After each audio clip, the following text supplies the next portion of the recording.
audio. Can you just give me your first and last name? Kim Studinger. And can you spell your last name? Studinger.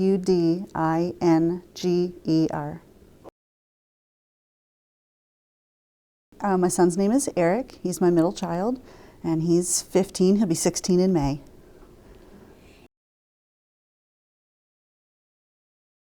He likes to be alone. He likes to walk. He'll walk 4 miles a day home from school and not even work up a sweat. He loves to walk. He loves that alone time.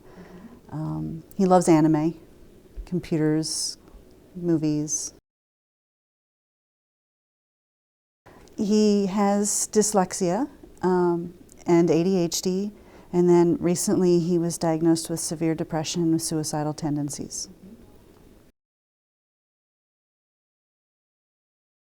He was diagnosed with ADHD probably in 4th or 5th grade, but it was in the last 2 years that we started struggling with all the other issues.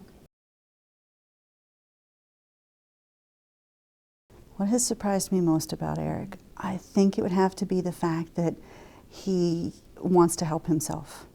He can identify his areas of struggle, and he wants the help. He wants to seek out the help and figure out ways to overcome it or to live with it. Eric has a social anxiety, so anytime we go into public or anywhere there's a setting with many people, especially people he doesn't know, he withdraws. And it's difficult and challenging to get him into a room where there's a lot of people, and then once he's in that room, harder to get him to participate. So if there's a group setting, you'll find him in the very back of the room against the wall closest to the door. It takes him a while to assimilate into a group. My hopes and dreams for Eric. He's got such a strong personality, and my dream is that whatever he wants to do, that he would continue to have that I'm going to do whatever I want to do attitude, and that he'll just go out there and do it. He'll find a way to make it work so that he can be happy and successful in whatever he chooses.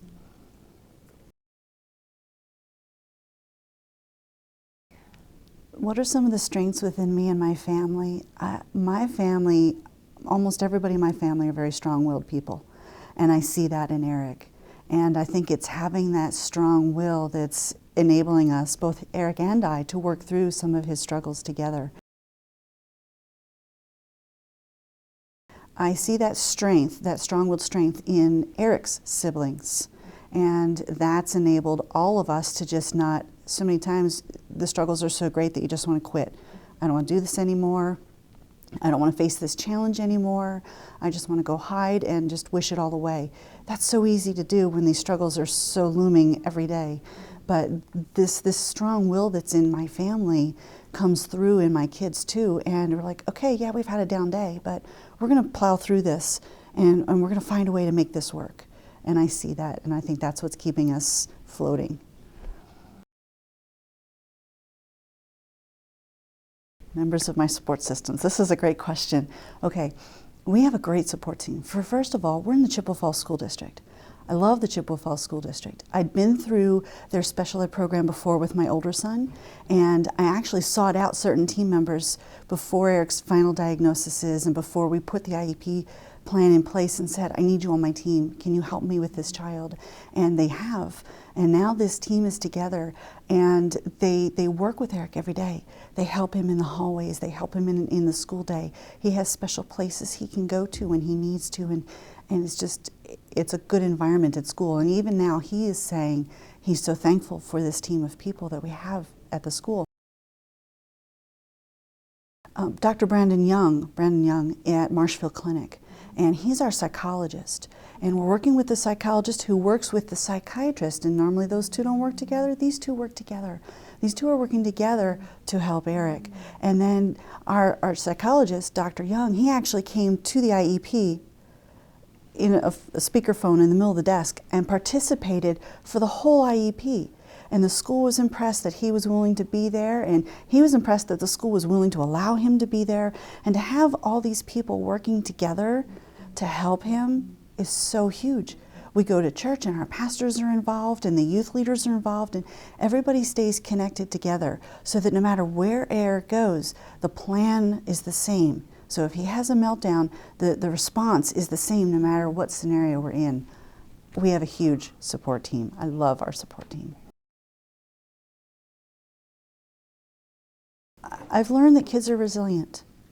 I think that's the biggest thing I'm learning for Eric. I think that Eric is, especially as we've gone through this program here with the Yippie, Eric has shown me that there's more to him than I thought there was. There's depth to him that I didn't think existed. He was just Mr. Smiley Baby, and that's all he ever did was smile.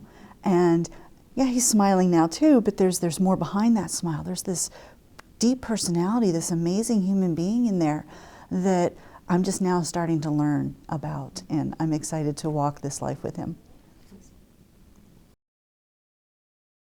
How would I have people work together in the professional industry?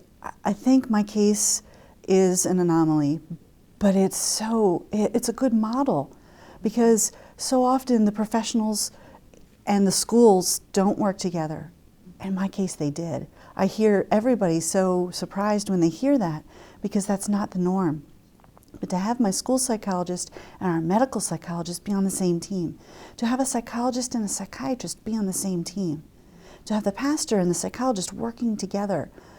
I think that when everybody puts their professions aside and they say, what can we do as a team to help this individual? That's where we need to be, and that's what I've experienced in my case, and I understand that's rare, but I would wish everybody would get to experience that. Well, because the medical people do a checklist, and they'll say, okay, this individual has these needs. The school's checklist is different than the medical checklist. So they may say, well, your psychologist says your child has this need, but we don't feel he meets the criteria. So to have them be able to work together and come to a mutual agreement is huge. I really didn't have any because I really didn't understand what it was about. I just knew that I knew Lori. She'd walked with me with my older child since 5th grade. He's now 20 almost. And if she said this was something to do, this was something I needed to do. So I didn't come in with many expectations, but it's wow, this has been an incredible experience. How would I describe the Yippie experience? One, not to be missed for sure. If there's any possible way that you can attend a Yippie conference, this is something you need to do. How would I describe the Yippie experience? I had a special needs older son, and for his whole life, I didn't realize that there was help out there, so I didn't know what to ask, and therefore I didn't know who to ask. I didn't know what was out there, I didn't know what I needed. With Eric, Yippie has provided me all these resources that I didn't know existed. So now I have the tools that if I need the ADRC, if I need the DVR, if I would need the guardianship thing, whatever element or piece of the field of services that are available out there, I now know where to go to get them, whereas before I didn't. And now I'm going into this child of mine with Eric saying, I feel confident that whatever need arises, I'm going to know where to go to get that information and the help that I need. What I recommend for the children or for the parents of children, encourage them to come. They're not going to want to come. They're going to drag their feet coming. But they're going to come and they're going to walk out every month saying, when is the next Yippie conference? When can I go back? The benefit that I have received from Yippie is the lasting friendships with these other parents. To be able to communicate with somebody else and say, I know where you're at, I know what you're feeling. And for them to say, yeah, I know exactly where you've been, I've experienced that too. I'm not alone. I'm not alone in the world experiencing the experiences that I'm experiencing. And I think my son would say the same thing. How would I empower a parent? I probably feel like the least empowered parent. I sit in that room with all these Yippie parents, and they know what they need or what they want for their son. A lot of them do. I'm probably one of the ones that I have no clue what I want. I have no clue what I need. but Yippie's giving me that. And I would encourage those parents who just feel lost to come to this, because you're gonna be found, and you're gonna find what you need here, and you're not gonna feel lost anymore. Does that help? Oh, that was amazing. Mm-hmm. Yeah, that is what we hear with, parents empower parents, and parents accept parents. Right. they're We're all equals in that room. Every one of us. There's farmers, there's accountants. We're all equals over there because we're all on the same common ground. We're all struggling with the same struggles.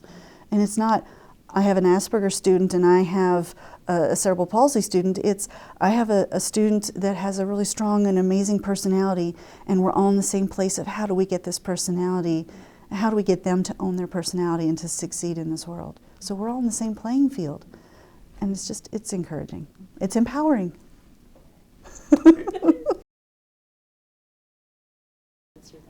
Yes. One of the things that kept me coming back, though, is my son wanted to come back. My son, who is antisocial, who doesn't like to be in crowds, who doesn't like to be around strangers, he wanted to come back. Yeah, that was awesome. So then that kind of leads into the next question. What changes have you seen in Eric since he began Yippie? Oh my gosh, you can ask every parent here what changes they have seen in my Eric.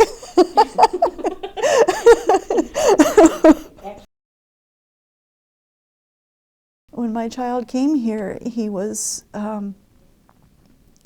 gloomy and dark and suicidal and depressed and angry, and he didn't want to be here, and he didn't want to be in the room, and he didn't want to participate, and he has gained weight. We were concerned about his weight loss, and he has gained weight. He has friends that he is communicating with on their little social media avenues from Yippie. And he's smiling all the time, and he's wearing bright clothes. He's not head to toe black anymore, and he's participating. It took him 6 sessions, but he's in the pool with the other kids now, you know.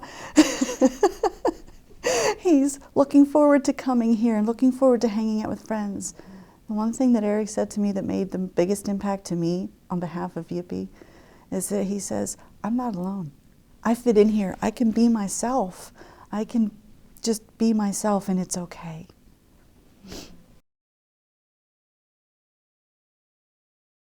I think Eric can now look ahead to the future with open eyes and see, hey, I can succeed outside of high school.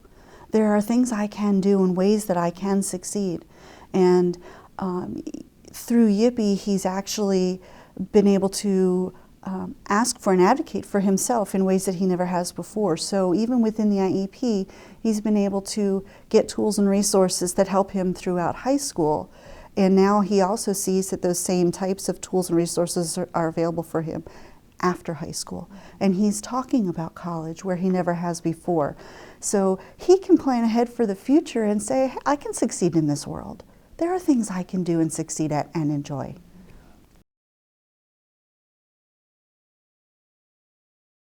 There's so much information that's given, and a lot of it's, okay, I'm going to get overwhelmed if I try to dig into everything that I've been given, but I want it all anyway. Don't hold anything back, because I'm going to need this information, and so give this to me anyway, and I'll just file it so when I'm ready for it.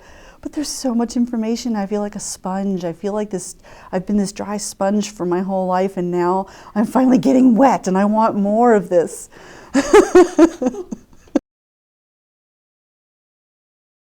The community action plan is something that I've been struggling with from the beginning, because I'm like, oh, what can I do?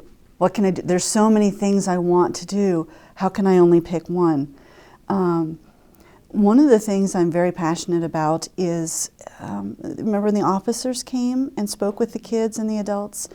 And the one officer openly admitted that she had a special need, a disability, and her boss was right there and he had no clue. And she's like, oops.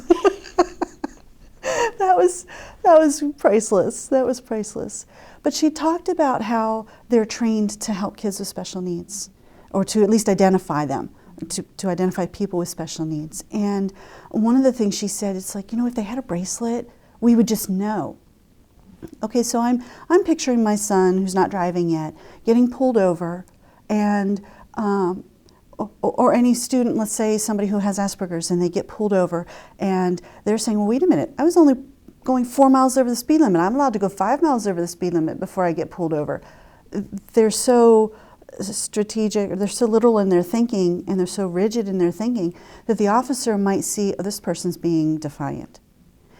If they had a laminated business card in there the size of their driver's license, and they handed that over with their driver's license that said, here's what you need to know about me.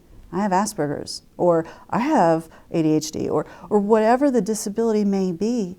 If that was on that card, the officer would see the card and say, oh, he's not being defiant. He really does believe, because they've been trained and they know that. So I would love to be able to find a way to get those business cards, sized laminated information cards, into the hands of these students who are learning to drive. So that was the very first thing, and I will most likely follow through on that and see if I can do that through the school system or through the driver's ed class or something. However, in all the options of things that I was looking at, what could I do for an action plan for Yippee? There were so many things I want to be involved in. And in the end, the bottom line is, I have a suicidal child. If he succeeds, then no matter what I was involved in, it's pointless. So I need to be able to do something on that end. How do I keep these kids alive? What can I do to help keep them alive so that they can realize their dreams? And then all of these other action plans that are in place around the world will be successful. So our church had a seminar, and Dr. Brennan Young came and spoke, my son's psychologist. And I spoke with our high school youth pastor, John, who was putting this on. He was facilitating this. And we sat down and we talked, and I said the piece that's missing is the parent element. So you have these professionals who give all of this great advice, who know what they're doing. All these wonderful guest speakers that Yippee has brought in have all of this great information, these great tools. And you have the parent who is at a different level. You know, we're in the stupid level. We don't understand what's going on. We don't know the questions to ask. We don't know the things to look for. That piece, that gap is missing. And I want to be that parent advocate. I want to be that person in the gap. So John and I sat down, and he had a list of really good questions, like what signs or symptoms do you see now that you didn't recognize at that time? That was huge, and it was a huge eye opener. I had a list of like 20 signs and symptoms of where these were definitely suicidal tendencies, but I explained away every one of them. None of them I would have said, oh wait, he's suicidal. Every one of them had a reason behind it. So it was really good. He had 4 or 5 really good questions that I was able to bring to the table that then Brennan Young could get up and discuss in his speech or his presentation to address some of those issues that parents have that we're just not thinking of. And I don't know if that will go any further beyond that seminar, but just I think there's that awareness that parents need. Our church puts on seminars like this for parents a lot, and so maybe I just need to talk with John more often and be that parent advocate, saying these are things that parents need to be told ahead of time, not after the fact. You need to talk to the parents who say, my kids are fine, there's nothing wrong, because they're not going to know what to look for. If I had had this list beforehand, maybe I would have said, oh my goodness, it's like the ADHD checklist. You know, you go through, if you have 6 out of 10 of these symptoms, then your child most likely has ADHD. Well, they don't have one of those for depression or suicide and some of these other areas. If there was a checklist like that, that would have been really helpful. And I know Lori and Allison have ideas and plans for me, so I'm just waiting for them to let me know what they need me to do. I think every parent with a youth with special abilities needs to attend Yippee. I think that, again, it's a place of peace and comfort. It's a place of safety. It's a place of learning and being able to say, one, it's okay. It's okay. And we'll get through this together, and we'll give you the tools that you need. And you walk out of here a better person. You walk out of here having what you need to succeed in life, and one less worry on your plate. You're not alone.